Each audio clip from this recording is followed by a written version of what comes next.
Before you begin, remove the access panel, optical drive, and rotate up or remove the storage drive tray. Removal. Caution: use care when disconnecting the wireless LAN antenna cables from the wireless LAN module. A damaged cable or connector can degrade performance. Disconnect the antenna cable from the wireless LAN module with a small pair of needle nose pliers or tweezers. Remove the Phillips head screw that secures the card to the system board and allow it to release to the spring tension position. Grasp the card by the edges and pull gently to remove it. Replacement.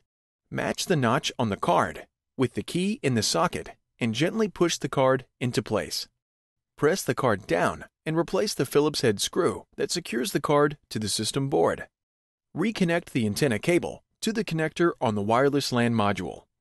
Caution: use care when connecting the wireless LAN antenna cables to the wireless LAN module. A damaged cable or connector can degrade performance.